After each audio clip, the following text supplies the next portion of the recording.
Bonjour à tous, je vous souhaite une très bonne année 2023, une très bonne santé. Et pour démarrer cette année d'un bon pied, cette année ludique, eh bien, je vous propose de vous présenter très rapidement, parce qu'il y a déjà pas mal de vidéos très bien faites, notamment avec des explications des auteurs directement, donc je vais pas m'initier et me substituer à leurs explications qui sont déjà très claires. En tout cas, ce jeu est vraiment un coup de cœur. En fait, on s'éclate avec mon fils qui n'a pas 10 ans et les règles ne lui ont pas posé vraiment de problème. Il y a évidemment les règles du Grognard qui permettent de mettre en place le brouillard de guerre en fait, d'avoir du bluff, mais bon, mis à part ça, les règles sont très accessibles et le jeu, et ce qui est vraiment très plaisant, c'est qu'il va donner pas mal de liberté dans les stratégies que vous allez pouvoir mettre en place, mais de manière très intuitive et avec des règles très intuitives également. Donc c'est un jeu de Denis Sauvage, Nicolas Trex de l'illustration, et également au niveau du développement du jeu, il y a Julien Busson. Voilà pour l'équipe principale. Donc un jeu avec une très belle carte, type carte ancienne, qui va donc représenter la région d'Iéna. Donc, parce que ce jeu va vous permettre de reproduire la campagne prussienne de 1806, où les troupes françaises sont victorieuses des forces prussiennes lors des batailles d'Iéna et d'Auerstadt. Donc c'est un jeu à 1 contre 1, très asymétrique, puisque les forces françaises sont comment dire, plus fortes que les forces prussiennes. On va le voir rapidement tout à l'heure. Mais par contre, on va avoir la pression d'attaquer. Il va vraiment falloir que les Français attaquent très rapidement les Prussiens et prennent rapidement des citadelles pour marquer le nombre de points suffisants leur permettant de gagner la partie. Voilà, donc en termes de matériel de jeu, donc vous avez donc la carte, des pions représentant les corps d'armée qui se représentent donc comme ceci, donc avec une face avec donc l'aigle napoléonien et la face du corps d'armée et de son commandant, de son maréchal. Vous avez donc une carte, une tuile qui permet de suivre l'état de force des corps d'armée, donc avec une piste de points de force, donc la ligne vous voyez ici en bleu, et donc dessous les lignes de fatigue. Donc pour les Français, donc vous avez les cubes bleus qui représentent l'infanterie et les cubes jaunes qui représentent la cavalerie. Et donc dessous ici, vous voyez la fatigue accumulée lors des batailles. La fatigue va pouvoir donc augmenter jusqu'à atteindre la case de tête de mort, qui fait que votre corps d'armée sera complètement détruit. On retirera le pion du plateau. Des différents éléments sur cette tuile avec des bonus, mais on y reviendra tout à l'heure. Donc vous avez cette carte de corps d'armée, vous allez avoir un deck d'événements avec des cartes, un titre donc, à la carte sur un fond bleu, vert et vous allez avoir aussi du rouge. Donc vous verrez que ces couleurs correspondent en fait au moment où les cartes vont pouvoir être jouées. Donc par exemple les cartes sur ici le bandeau bleu, ce sera lors de la phase d'initiative, le fond vert la phase d'opération et la phase rouge ce sera au moment de la phase de pioche. Et donc les cartes sur fond rouge sont des cartes qui vont déclencher des événements qui seront en général valables pour un tour et qu'on va garder pendant un tour. Voilà, donc chaque faction, on va dire, donc les Français ont un deck. Les Prussiens ont également leur deck. Donc pareil, de la même manière, avec fond vert, fond bleu et fond rouge. Vous avez également donc des icônes. Donc là, vous voyez là, donc le drapeau prussien. Donc ça veut dire que cet événement pourra être joué donc, pendant la phase d'opération prussienne, mais les Prussiens pourront aussi jouer des événements pendant la phase d'opération française, lors du tour français.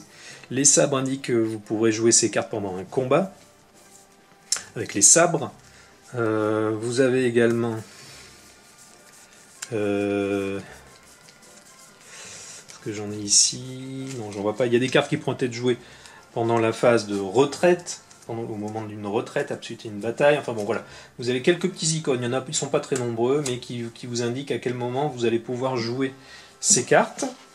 Donc des decks, on a dit des pions de fatigue, des points de force bleu et jaune donc pour les Français, bleu infanterie, jaune cavalerie. Pour la partie prussienne, eh bien c'est pareil, mais le code couleur n'est pas tout à fait la même chose. Donc là on aura du gris pour l'infanterie et du violet pour la cavalerie.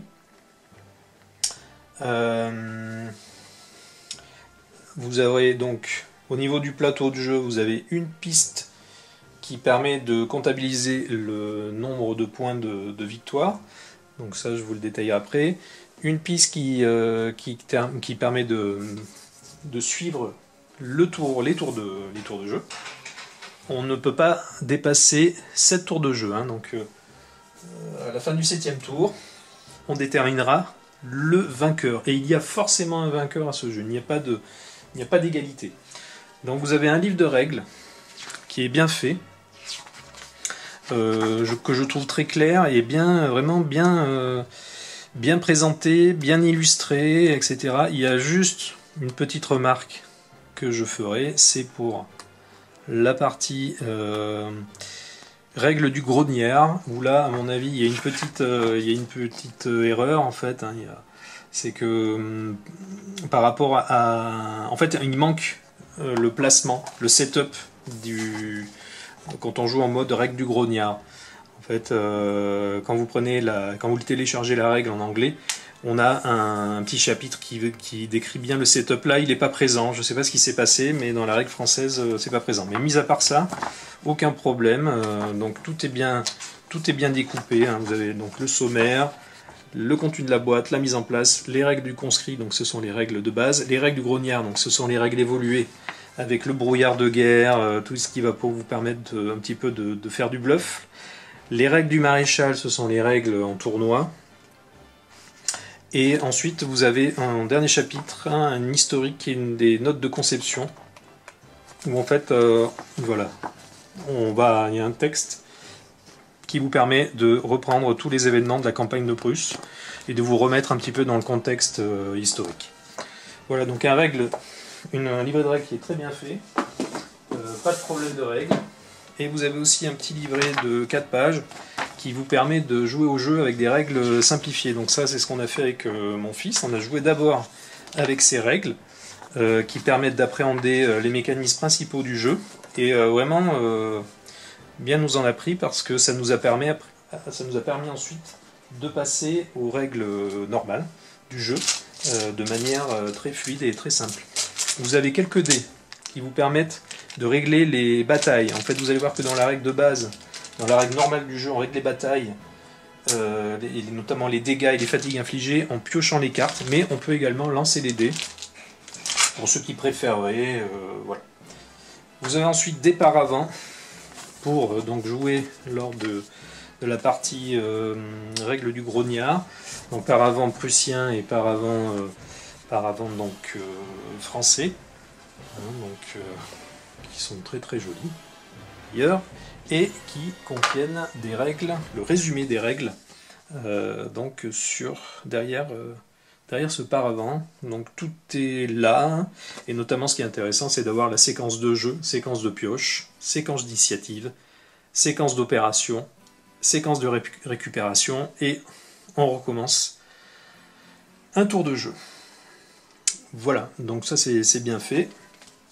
Pas de problème. Pas de problème non plus. Voilà, donc, alors, comment on gagne à Napoléon 1806. Eh bien, c'est pas compliqué. On va faire un petit focus, hop, sur la piste de points de victoire.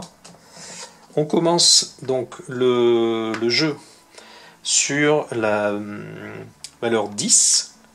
Et vous voyez ici que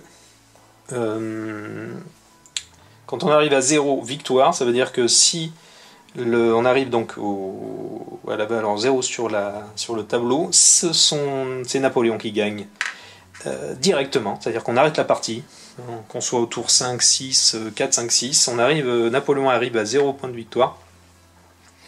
Eh bien, il a gagné la partie. Inversement, pareil pour les Prussiens, s'ils arrivent à 20 points de victoire, ils gagnent immédiatement la partie.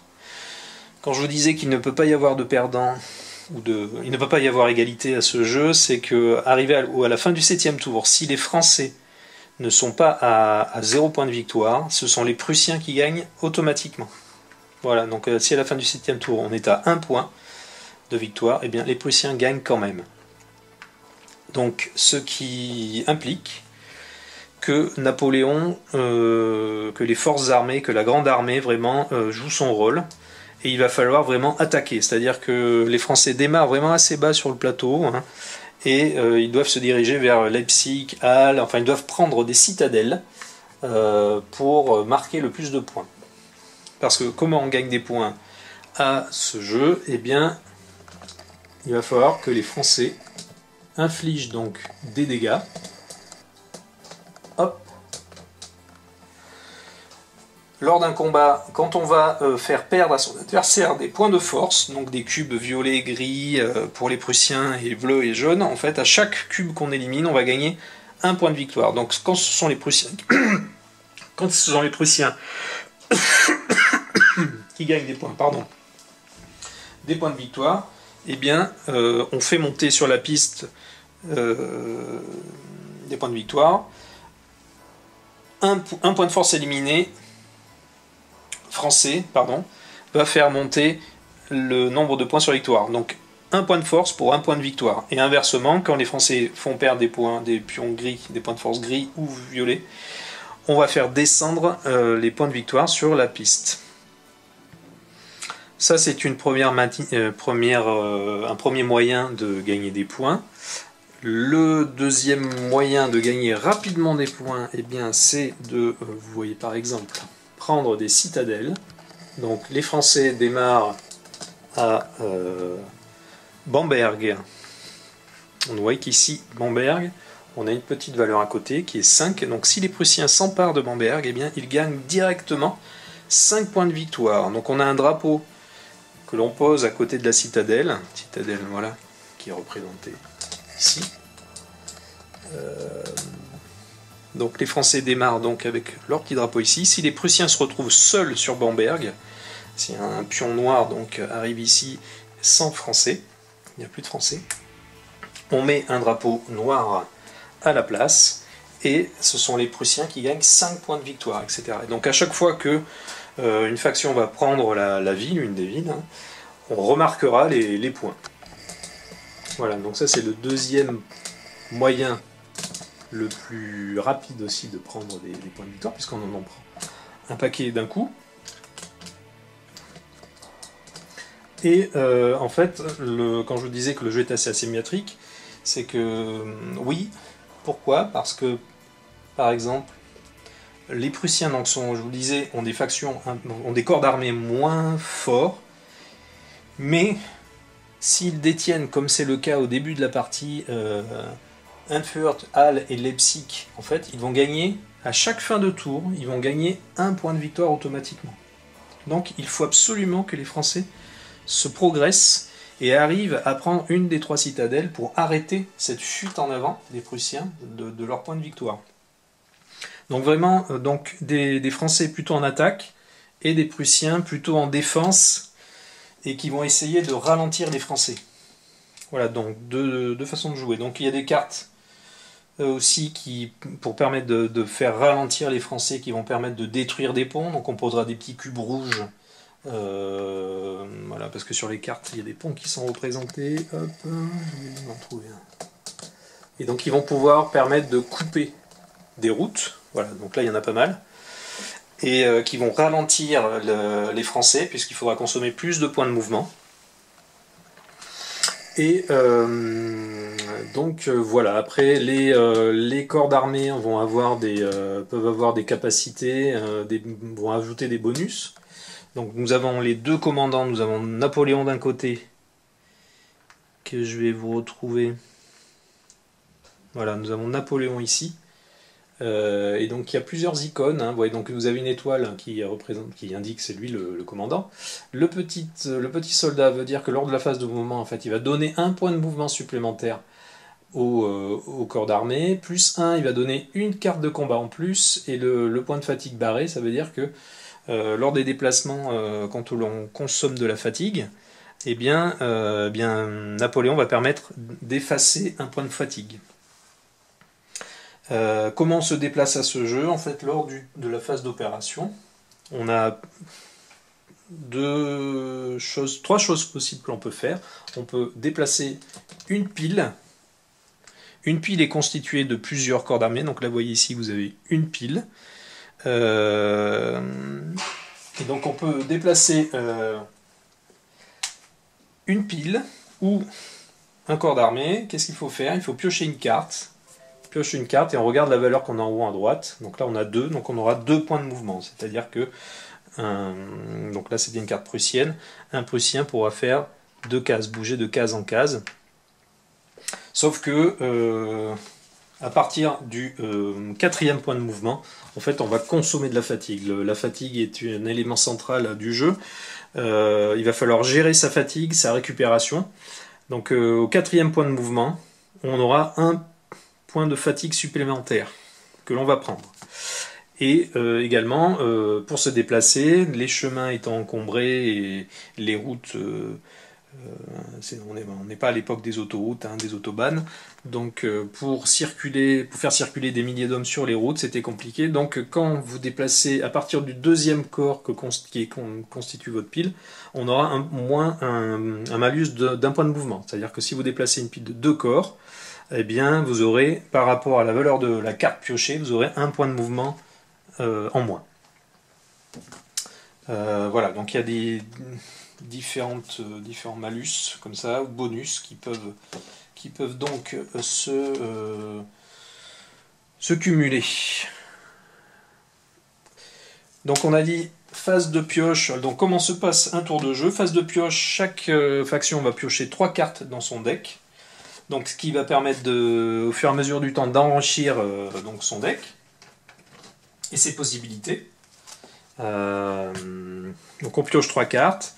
Ensuite on a la phase d'initiative. Donc phase d'initiative, comment ça se passe? Si on a une carte bleue sur fond bleu que l'on veut jouer, eh bien chaque faction peut la jouer, hein. Les Français et les Prussiens peuvent jouer cette carte. Par exemple ici on aura ravitaillement qui peut être joué et qui elle permet par exemple d'enlever 2 fatigues immédiatement à une pile prussienne, choisie librement par le joueur prussien. Voilà, par exemple. Et ensuite, qu'est-ce qu'on fait? Le français et le prussien vont piocher une carte, et on va regarder la valeur en haut à droite, et on la compare. Donc, celui qui a si les français piochent là les prussiens piochent un 2, si les français piochent un 1, bien ce sont les prussiens qui gagnent l'initiative, et c'est eux qui vont activer une pile ou un corps en premier. S'il y a égalité, eh bien, ce sera les Français qui s'activeront en premier.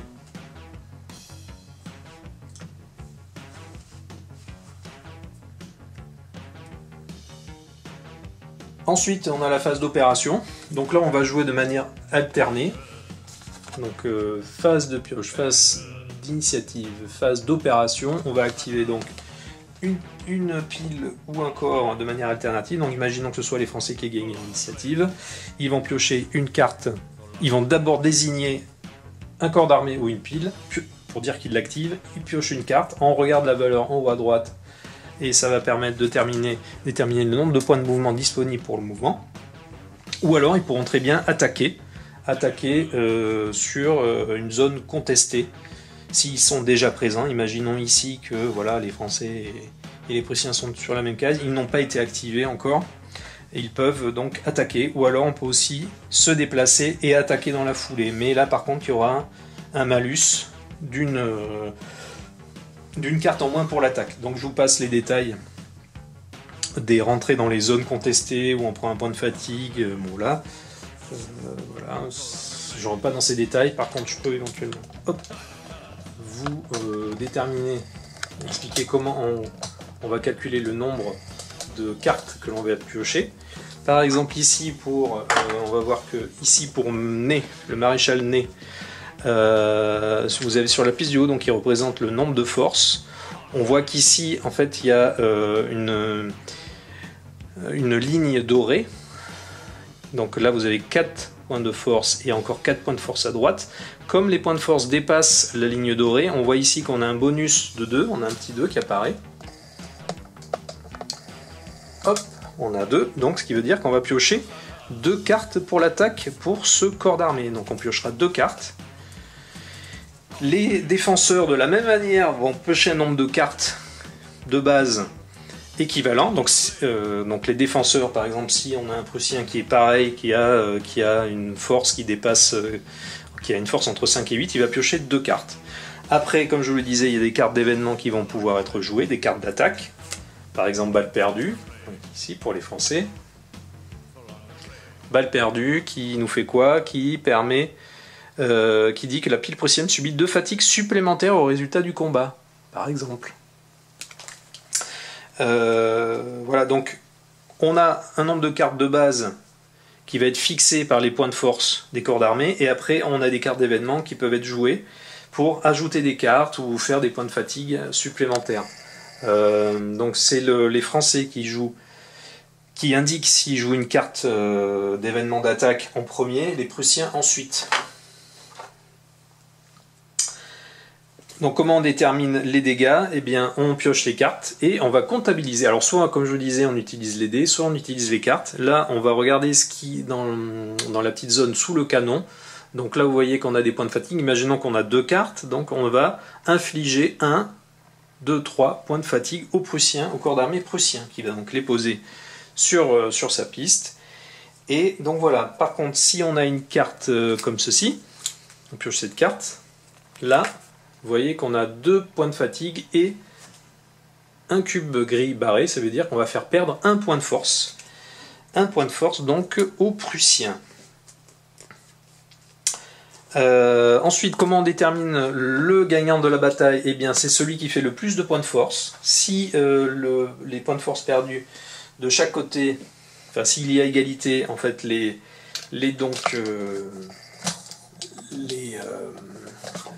n'y a pas de vainqueur de bataille, donc les corps d'armée vont rester en place sur la zone.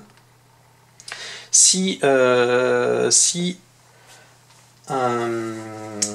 faction donne plus, enfin inflige plus de points de force, de dégâts à l'autre, eh bien on va faire la soustraction les deux valeurs. Mettons qu'on est 2, les Français ont infligé 2 points de force aux Prussiens et les Prussiens un seul. Les corps d'armée qui vont participer à la bataille vont être obligés de faire une retraite. On fera une retraite dans la direction des flèches de zone de retraite. Comment ces flèches de retraite apparaissent? Eh bien, imaginons que les Prussiens soient arrivés par ici, sur la pile française, eh bien on place un pion de retraite comme ceci pour indiquer que lors du combat, si jamais les Prussiens font une retraite, ils seront obligés de partir dans cette direction. Ils ne pourront pas partir dans les autres directions. Donc, et on fait la soustraction, comme je disais, que dans 2-1, ça fait 1. Ils vont reculer d'une zone. S'il y en avait eu 2 à 0, ça aurait fait 1, 2. Ils auraient été obligés de reculer de 2 zones. Voilà, donc là, on a la retraite. Et ensuite, éventuellement, on a la poursuite. Donc, poursuite, qu'est-ce que c'est? Eh bien, on va regarder chaque faction. Combien de forces cavalerie sont en présence. Donc par exemple, imaginons qu'on ait Murat qui ait participé à une bataille contre Ruchel, hop, qui lui, vous voyez, n'a qu'un seul pion violet de cavalerie. Et bien si les Français avaient gagné la bataille, eh bien il y aurait eu donc retraite plus poursuite Donc poursuite, ça veut dire quoi? Ça veut dire qu'on pioche une carte supplémentaire de bataille. Hop. On pioche une carte supplémentaire de bataille, et par contre on ne va comptabiliser que les points de fatigue. C'est-à-dire que, imaginons qu'on pioche cette carte, eh bien on va infliger 2 points de fatigue supplémentaires. On ne comptera pas les points de force en plus. Et d'autre part, on voit que Murat donc a un petit cheval sur son pion et également sur la carte d'ordre de bataille. Vous voyez ici, Murat, il a un petit cheval. Donc je rappelle, le petit soldat veut dire qu'il se déplace d'une zone supplémentaire, hein, qui s'ajoute à la carte, la verre de carte. Et donc le cheval, ça veut dire qu'il poursuit, il est plus efficace en poursuite, forcément il a beaucoup de cavalerie, hein, c'est sa spécialité. Et donc lors de la phase poursuite, on piochera une carte supplémentaire à cause de cette icône. Donc on a une carte de base pour la poursuite, et si on a le petit cheval, une carte supplémentaire. Voilà, j'ai en gros fait, je crois à peu près. Non, alors oui, il y a la phase de récupération. Donc phase de récupération, une fois que tout le monde a terminé d'activer tous ses corps d'armée, ou alors a passé, c'est-à-dire qu'un joueur peut dire je passe, et à ce moment-là il n'active plus personne jusqu'à la fin du tour, enfin jusqu'à la fin de la phase d'opération, hein. Donc si les Prussiens passent, eh bien les Français vont continuer à jouer jusqu'à ce qu'ils passent également, ou qu'ils activent tout le monde. Et on a une phase de récupération. Phase de récupération, qu'est-ce qui se passe? On va dans sa main de cartes que l'on aura, on pourra dépenser une carte par corps d'armée si l'on le souhaite. Et là, on va regarder cette zone avec la charrette, si vous voulez, et on va enlever de la fatigue. On va soigner les corps d'armée. Pour les corps d'armée qui n'auront pas été activés lors du tour, c'est-à-dire qui seront restés sur leur face visible, on pourra supprimer toute la fatigue de la piste. C'est-à-dire que comme ils ne seront pas activés complètement lors d'un tour, lors d'une phase d'opération, on considère qu'ils ont tout récupéré, on peut enlever toute la fatigue. Donc phase de récupération, voilà, ça c'est les éléments principaux. On avance le point de tour. Si les Prussiens ont 3 citadelles, on leur donne un point de victoire supplémentaire. Et on démarre. On réactive tous les pions, c'est-à-dire que soit on les retourne. Là on fait une partie en brouillard de guerre, donc on joue avec les pions qui sont cachés, si vous voulez. Donc là par exemple, là vous voyez qu'il a été activé, donc ce qu'on fera c'est qu'on le retournera comme ça. Ou alors si on est... je sais plus où il était, tiens. Il était là. Et donc voilà, si on joue en mode face comme ça, face couchée ou face levée, on retournera donc sur le côté face. Voilà, donc ça c'est la phase de récupération. Et donc on va enchaîner les tours jusqu'à atteindre soit le 7e tour, soit qu'un des joueurs atteigne soit 0 point de victoire pour les Français, ils gagnent immédiatement. Les Prussiens 20, ils gagnent immédiatement. Si à la fin du 7e tour, les Français ne sont pas arrivés à 0, ce sont les Prussiens qui gagnent automatiquement. Donc voilà, c'est assez implacable pour les Français, il n'y a pas d'autre choix, ils sont obligés d'attaquer.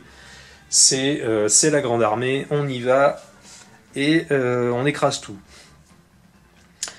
Voilà, j'ai fait le tour. Écoutez, ça m'a fait vraiment plaisir de parler de ce jeu. Je remercie Denis Sauvage pour ce jeu, parce que vraiment on passe un très bon moment avec mon fils. Et donc voilà, le jeu est vraiment très très bien. Je trouve que il y a 3 scénarios dans la boîte de base. Donc il y a le scénario d'initiation, hein, débuter à Napoléon.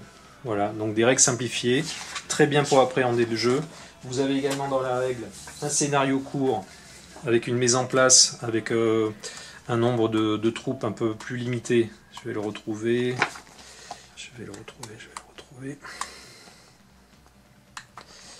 Scénario court, voilà, avec une mise en place qui va vous permettre de faire une partie en moins d'1 heure, on va dire, à peu près.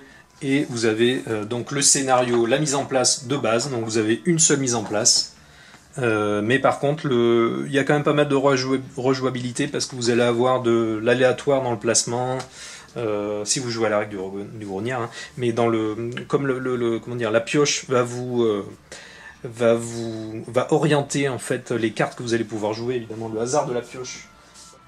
Voilà, donc bonne rejouabilité parce que la pioche va vous donner un aléatoire donc dans les cartes d'événements à jouer et dans le nombre de points de mouvement à disposition. Ah oui, j'ai oublié également donc ce petit accessoire pour ranger tous les dés, tous les pions, etc. Et donc je termine là-dessus sur ce bel aigle. Donc je vous souhaite encore une très bonne année et je vous dis à bientôt pour un prochain jeu. Je ne sais pas quand parce que vous avez vu que la fréquence de sortie des vidéos ces derniers temps était assez basse. Mais il y a une arrivée de jeu qui est prévue peut-être la semaine prochaine. Je pense que je ferai un petit déballage. Je vous en dis pas plus. Voilà, je vous dis à très bientôt et bien jouez bien. Ciao.